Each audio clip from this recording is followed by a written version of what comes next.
안녕하세요. 어제 파월 발언으로 지수가 무너졌습니다. 나스닥 4.5%가 하락했는데 반등 없이 그대로 흘러내렸습니다. 이게 가장 안 좋을 때의 패턴이거든요. 저점 매수세가 없었다는 거잖아요. 시장의 분위기가 최악이었다. 사는 사람이 없었다라는 말입니다. 시장의 예상은 7월 발언대로 지표대로 움직일 거다 정도의 발언만 하고 9월 금리에 대한 언급을 하지 않을 것이다. 이렇게 예상을 했었고 시장은 기대감으로 상승을 했습니다. 왜? 물가 지표를 보니까 물가가 조금씩 떨어져 나가고 있었기 때문에. 그런데 파월의 발언이 예상보다 너무 강했습니다. 단순하게 들어보면은 무난하다라 생각할 수도 있었겠지만 그 뜻을 하나씩 생각해보면은 시장에 부정적인 뉘앙스들이 굉장히 많았어요. 금리 같은 경우도 물가 지표는 많이 떨어지고 있는데 하지만 금리는 더 길게 올릴 것이다. 이런 말을 했기 때문에 시장이 무너진 거죠. 모든 주식이 하락했습니다. 섹터별로 보면은 경기 침체에 대한 우려가 더 강했다라는 걸 볼 수 있었는데요. 기술주 하락이 컸고 반도체 하락이 더 컸습니다. 하락장에서도 가격 방어가 잘 됐던 게 애플이었거든요. 3.8% 하락했고 구글이 5.4%는 하락했습니다. 반도체는 더 심했죠. 퀄컴 5.4%, AMD 6.4%, 엔비디아 9.3% 하락했습니다. 반도체 같은 경우는 목요일날 많이 올랐거든요. 올라간 것보다 더 많이 하락했기 때문에 낙폭이 상당했다. 요약을 하면은 시장의 분위기에 완전히 찬물을 끼얹었습니다. 갑작스러운 추세 전환이 벌어졌거든요. 그러면서 탈출 러시가 벌어진 거예요. 반등 없이 그대로 밀려나갑니다. 올해 들어서 몇 안 되는 큰 폭의 하락 중에 하나가 오늘이었다라 볼 수 있습니다. 파월의 발언이 기존과 어떤 차이가 있었는지가 핵심인데요. 첫 번째로 연착륙이라는 단어를 처음으로 언급하지 않았습니다. 그동안 경기에 충격을 주지 않는 금리 인상을 노력해 보겠다라는 말로 연착륙이라는 단어를 계속 썼었어요. 그런데 이제는 경기에 충격을 줄 수 있는 금리 인상을 하겠다 라고 생각해 볼 수 있다라는 겁니다. 좀 더 강하게 금리를 올리겠다라는 의미로 해석할 수도 있다라는 거죠. 둘째로 지금 금리에 대해서 2.5%는 멈출 수 있는 게 아니라고 말을 해요. 중립금리에 대한 이야기들이 최근에 많았었는데 이에 대한 답변이라 생각을 하거든요. 시장의 예상보다 금리가 더 높아야 된다라는 말로 매파적인 발언이었다 라고 해석할 수 있습니다. 세 번째는 폴 볼커라는 언급이 나왔다. 4월 중순에 파월이 폴 볼커라는 단어를 청문회에서 이야기를 했습니다. 그 시점부터 나스닥이 4,000포인트가 빠졌어요. 폴 볼커는 투자자들에게 PSTD를 일으키게 만듭니다. 70년대에 엄청난 금리 인상을 했었던 연준 의장이었는데 그 금리 인상 때문에 기업과 가게가 파산하고 거리에는 실업자가 쏟아져 나왔습니다. 금리 인상으로 불경기를 만들어 버렸다. 그 과정에서 부동산이든 주식이든 엄청난 하락이 수반됐죠. 이번에 또 말한 거예요. 이번에는 조금 더 자세하게 말을 했는데 지금은 70년대 같다. 폴 볼커 시절 이야기를 하면서 70년대 초반처럼 물가가 잡히자마자 금리를 올리면은 물가가 다시 올라가더라. 그동안 금리 인상한 게 효과가 없다. 물가가 지금 잡힌다 하더라도 앞으로 오를 거라고 기대하는 기대 인플레이션이 사라지지 않으면 금리 인상을 멈춰서는 안 된다. 이렇게 발언을 했어요. 그 이야기가 뭐냐면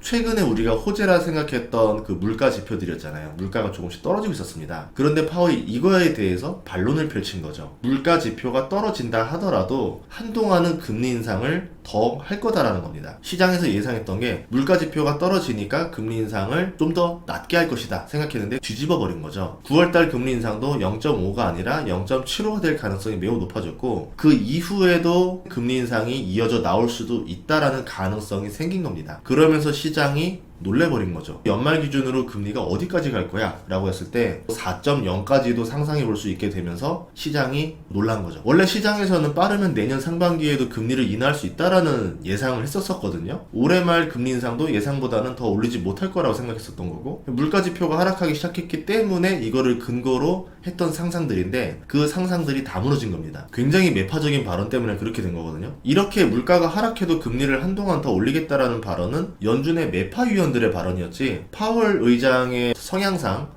나올 단어들이 아니었었습니다. 그런데 파월이 강경한 매파적인 발언을 했고 시장은 예상하지 못한 파월의 변신에 동요하게 된 거죠. 자정을 넘어서 몇 시간 만에 지수가 급락을 했습니다. 저도 하룻밤 사이에 몇 년치 연봉이 사라졌는데 잠도 제대로 못 잤죠. 이게 뭐야 이러면서 우리가 알고 있을 때 하락합니다 라고 하락하면은 마음의 준비를 하죠. 이 정도 손해보겠지 라고. 그게 아니라 상승이 아니고 하락이라고? 벙쪄버리는 거죠.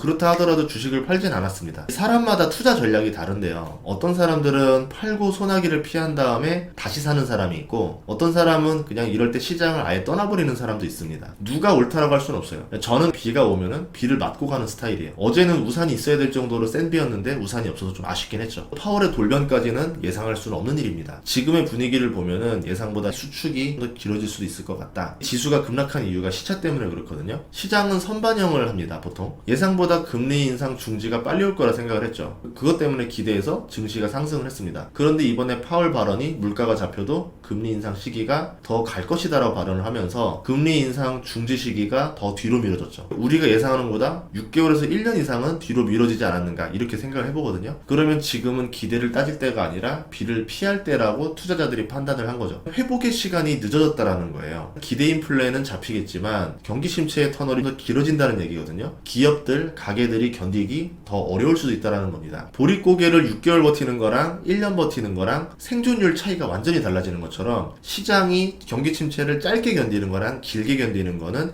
기업들의 생존율에 많은 차이를 주게 됩니다. 그래도 파월의 발언에서 긍정적인 부분들을 뽑자고 하면은 파월은 성장보다 물가에 방점을 찍었지만 지표를 기반으로 금리를 결정하겠다라는 말을 해요. 뭐 과거에도 했던 말이고 이번에도 했던 말입니다. 7월 지표가 좋았다, 괜찮았다. 하지만 8월 지표도 봐야 되고 지표를 계속 봐야 된다. 물가가 계속 잡히는 모습을 보여줘야지만 금리 인상 속도가 둔화될 것이다라고 보는 거예요. 어제 7월 근원 개인 소비 지출 물가 지수가 나왔는데 꽤나 중요한 지표입니다. 이게 예측치보다 좀 더 낮게 나왔어요. 4.6%가 나와서 근래 들어서 가장 낮게 나왔습니다. 긍정적인 시그널이죠. 그리고 미시간 기대 인플레이션도 5% 벽을 깨고 4.9%로 내려왔습니다. 예측치보다 0.1% 낮았고 5%를 깨고 내려갔어요. 미시간 5년 인플레 예상치도 예상을 깨고 2.9%가 나왔습니다. 3%를 예상했는데 다시 2%대로 내려왔죠. 두 개의 수치가 기대 인플레이션을 말하는 지표인데 이 지표가 계속 내려와야 된다는 겁니다. 특히 인플레이션 기대 심리가 코로나 이전에는 2% 후반대였거든요. 여기까지는 내려와야지 금리 인상을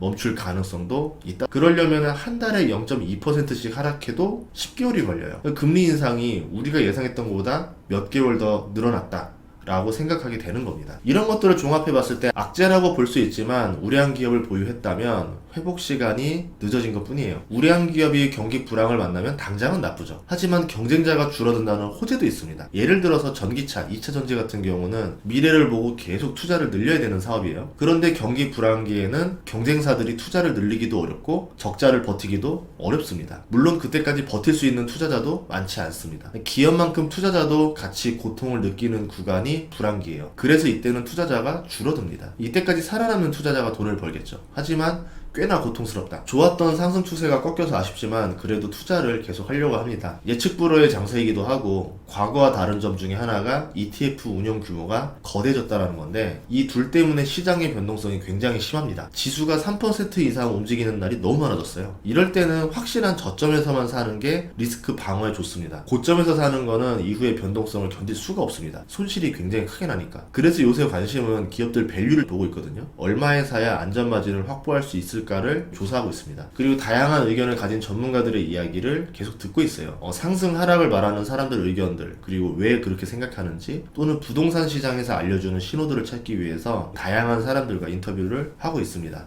그러니까 나와 다른 의견을 말한다 하더라도 여기에서 투자의 힌트가 나올 수도 있어요. 원래 반대의 의견에서도 투자 힌트가 나오기도 합니다. 너그러이 이해해 주시면 감사하겠습니다. 다음 시간에도 좋은 정보로 찾아뵙겠습니다. 구독과 좋아요, 알림 설정 부탁드릴게요. 고맙습니다.